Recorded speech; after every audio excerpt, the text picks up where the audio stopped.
IDTV మన ఉనికి మన వాణి. Welcome to IDTV.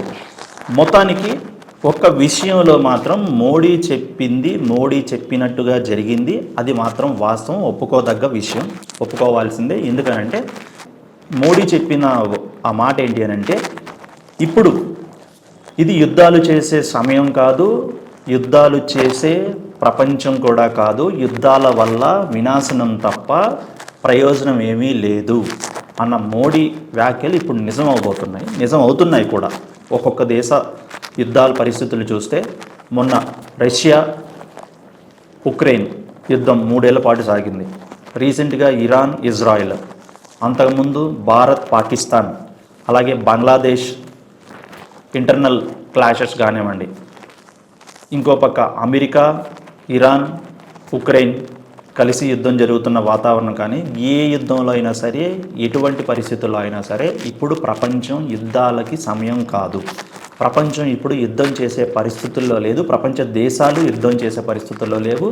ప్రపంచ దేశాల ఆర్థిక పరిస్థితులు ఇప్పుడు యుద్ధాల వైపు వెళ్ళే పరిస్థితి, ఆలోచన లేదు. ఉండకుండా ఉంటేనే మంచిది అనేది మోడీ యొక్క సూచన. అవి కొంతకాలంగా ఏ దేశాల మధ్య కూడా ఆయన అదే చెబుతున్నాడు. మొన్న రష్యా ఉక్రెయిన్ మధ్య జరిగింది కానీ, లేకపోతే ఇరాన్ ఇజ్రాయెల్ మధ్య జరుగుతున్న యుద్ధం కానివ్వండి, మిడిల్ ఈస్ట్ సౌదీ ఈ ముస్లిం కంట్రీల మధ్య జరుగుతున్నటువంటి యుద్ధాల నేపథ్యంలో కానీ మన వైఖరి మాత్రం తటస్థం, శాంతియుతం.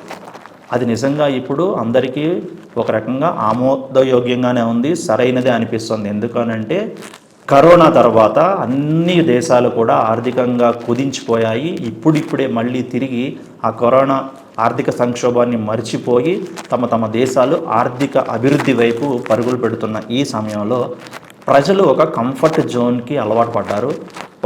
ఒక రకమైనటువంటి శాంతియుత లైఫ్, పీస్ ఆఫ్ లైఫ్కి అలవాటు పడ్డారు. ప్రజలు యుద్ధాలను కోరుకోవడం లేదు. వాళ్ళకు కావాల్సింది వాళ్ళకి జీవనోపాధి, అలాగే తగిన లైఫ్, పీస్ ఆఫ్ లైఫ్. వాళ్ళకు కావాల్సిన లైఫ్ వాళ్ళు కోరుకుంటున్నారు. అది ఎక్కడున్నా సరే, ఏ దేశంలో ఉన్నా సరే, ఎంతటి సంపాదిస్తున్నా సరే, పీస్ ఆఫ్ మైండ్. ఈ యుద్ధాల వల్ల కలిగే నష్టం ఏంటి అంటే, జన నష్టం కన్నా ఆస్తి నష్టం చాలా ఉంది. దేశాలు నాశనం అయిపోతున్నాయి. ఎంతో అభివృద్ధి చేసుకొని సృష్టించుకున్నటువంటి ప్రపంచం నాశనం అవుతుంది. అది కూడా తిరిగి మళ్ళా మన యుద్ధానికి ఉపయోగిస్తుంది కూడా తిరిగి అదే ఆర్థిక సంపదని. అటు దేశాలు నాశనం అవుతున్నాయి, ఇటు ఆర్థికంగా నష్టపోతున్నాం అనేది మోడీ ప్రధానంగా పిలిపిస్తున్నటువంటి వాక్యం. నిజంగా దాన్ని ఒప్పుకొని తీరాల్సిందే. ఇప్పుడున్నటువంటి ప్రపంచం యుద్ధాలకి సమయం కాదు, యుద్ధం చేసే పరిస్థితుల్లో ఏ దేశాలు కూడా లేవు.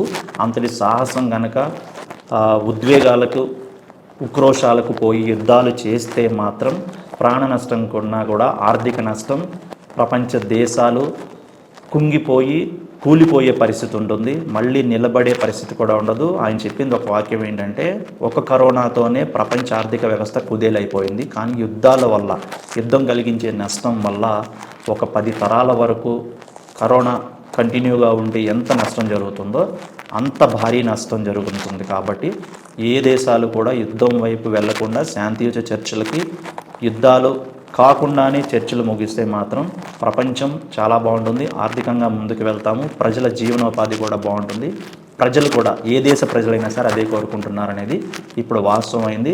మన రీసెంట్గా ఇజ్రాయెల్ ఇరాన్ కూడా యుద్ధం మొదలుపెట్టి వినాశనం చూసిన తర్వాత శాంతియుత ఒప్పందాలకే జరిగాయి. కానీ తిరిగి చూసుకుంటే మాత్రం భారీ నష్టం. దానివల్ల నష్టపోయింది ఆ దేశ ప్రజలే.